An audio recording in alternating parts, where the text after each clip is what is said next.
ہماری سب سے بڑی حاجت، ہماری سب سے بڑی ضرورت ہے اللہ ہمیں معاف کر دے، وہ ہمیں بخش دے، ہماری کوتاہیاں معاف کر دے، کہ ہماری کوتاہیاں صرف ایک جگہ نہیں بھائی، وہ ہر جگہ ہی ہیں۔ نماز میں بھی ہم کوتاہ ہیں، ذکر میں بھی ہم کوتاہ ہیں، قرآن کی تلاوت میں بھی ہم بڑی کوتاہی کرتے ہیں، روزہ رکھنے میں بھی ہماری بڑی کوتاہی ہے، پھر زکوٰۃ ادا کرنے میں کوتاہیاں ہیں۔ جی ہم غریبوں کو دیتے رہتے ہیں، کبھی حساب کتاب کیلکولیٹر لے کے بیٹھے ہیں زکوٰۃ کا نصاب؟ بڑے تھوڑے لوگ ہوں گے جو کیلکولیٹر لے کے بیٹھتے ہیں کہ جی میں نے مکمل حساب کرنا ہے۔ یہ کیا ہوا، دیتے رہتے ہیں، غریبوں میں بانٹتے رہتے ہیں، وہ تو سب نفل ہے۔ ایک آدمی سارا دن نفل پڑھتا رہے، فرض نماز نہ پڑھے تو وہ سخت گنہگار ہے۔ ایسے ہی ایک آدمی سارا سال ہی نفلی صدقات نکالتا رہے، غریبوں میں دیتا رہے، لیکن اگر وہ زکوٰۃ حساب لگا کے نہیں دیتا وہ سخت گنہگار ہے، اس کا مال سخت خطرے میں پڑا ہوا ہے، کسی وقت بھی کچھ ہو سکتا ہے۔ تبھی ہم لوگوں سے پوچھتے ہیں، بعض دفعہ لوگوں کے گھروں میں ڈکیتیاں ہو جاتی ہیں، چوریاں ہو جاتی ہیں، زکوٰۃ نکالتے ہیں، ہم غریبوں میں سارا سال دیتے رہتے ہیں، تو وہ نفلی صدقات بیچارے دیتے رہتے ہیں، زکوٰۃ نہیں دی، کام خراب ہو گیا۔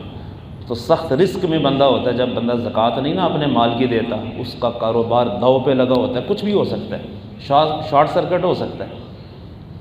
بڑے بڑے پکے لمبی لمبی داڑیاں پگڑیاں نمازیں پڑھنے والے، دکانوں کو آگ لگی ہوتی ہے، کاروبار جل کے خاکستر ہو چکا ہوتا ہے۔ تو اللہ کے حبیب کا سچا فرمان ہے، مال جب بھی ہلاک ہوگا زکوٰۃ نہ دینے سے ہی ہوگا۔ زکوٰۃ کی ادائیگی جب پوری نہیں ہوگی، یہ مال رزق میں ہے، کچھ بھی ہو سکتا ہے پورے سال میں۔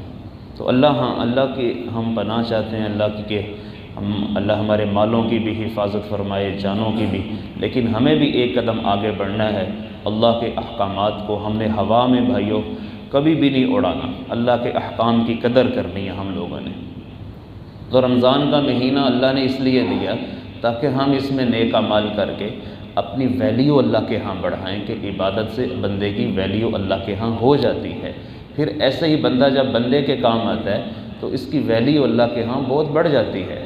حدیث شریف میں آتا ہے کہ جب کوئی بندہ کسی مریض کی عیادت کرتا ہے، مریض کا حال چال پوچھتا ہے، تو قیامت کا جب دن ہوگا تو اللہ تعالیٰ فرمائیں گے ایک آدمی سے، یا ابن آدم مرضت فلم تعودنی، میرے بندے میں بیمار پڑا ہوا تھا، تو نے میرا حال چال کیوں نہیں پوچھا؟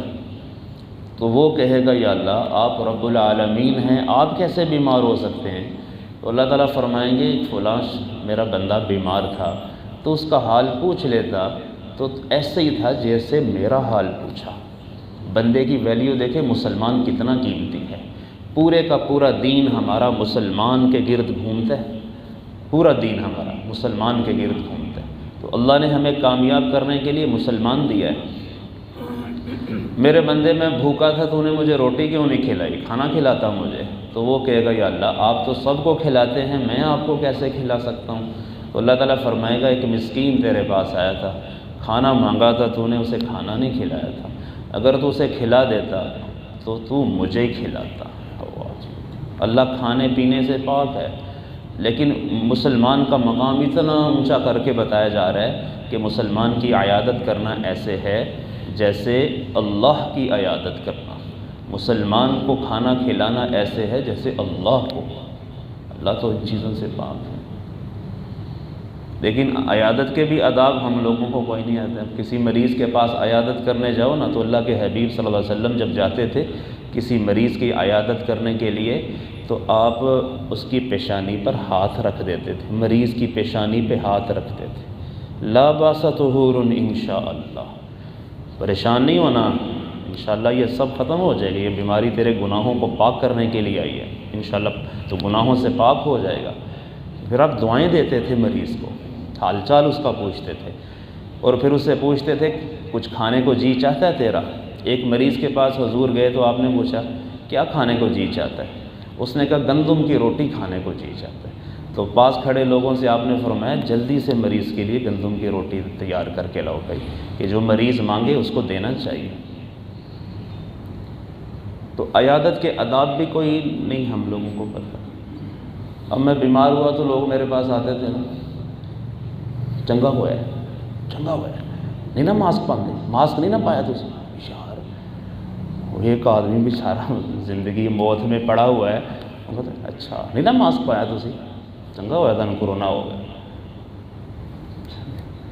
یہ ہے عیادت ہمارے مسلمانوں کی سنت سے ہٹ کے تڑیوں والی عبادت۔ اب وہ 5-7 بندے آئے ہوں گے وہ سب ایسے ہی چنگا ہوا ہے نہیں نا ماسک پایا تھا، اور نہ کرو احتیاط، اور نہ بچو، کوئی اور نظر آ رہا ہے کوئی اور نہ بچو، اللہ کی طرف سے ہے، بیماری آ گئی چلی گئی بس۔ تو اللہ ہی ہے جو بیمار کرتا ہے، اللہ ہی صحت دیتا ہے، اللہ ہی زندگی اور موت کے فیصلے کرتا ہے، لیکن ہماری زندگی 100% سنت سے اس وقت ہٹی ہوئی ہے، ہمیں نہیں تمیز، پتہ نہیں چلتا۔ کوئی مر جائے کسی کے ہاں تعزیت کرنے کے لیے ہم چلے جائیں تو وہ آپ نے دیکھا نہیں وہ کتنی اخباریں پڑھی ہوتی ہیں، تعزیت ادھر بندے نے کیا کرنی ہے، وہ آگے اخبار رکھ دیتے، کوئی امیر آدمی آ جائے، کوئی سیاسی آدمی آ جائے تو گھر والوں کو تو ایک تو چکر چڑھ جاتے ہیں کہ وہ انہوں کتنے بٹھائیے، کیا کریں اس کے ساتھ، وہ لا کے اخبار رکھتے ہیں، لو جی اخبار پڑھو، نیوز پڑھو، بس تعزیت کرنے آئے ہیں تو اخباروں کے ڈھیر لگا دیتے ہیں۔ یہ ہے بدتمیزی ہماری، تمیز نہیں ہے کہ کسی کے گھر فوتگی ہو گئی ہے اور مرنے والے کو کیا چیز چاہیے، مرنے والے کو نیوز نہیں چاہیے، مرنے والے کو پڑھ کے بخش دو، کو اس کے لیے دعا کر دو، کہ حدیث میں آتا ہے کہ کوئی ایک آدمی سبحان اللہ کہتا ہے اور سبحان اللہ کا ثواب اگر کسی میت کو دیتا ہے تو احد پہاڑ کے برابر وہ اجر اس کے نامہ اعمال میں لکھا جاتا ہے۔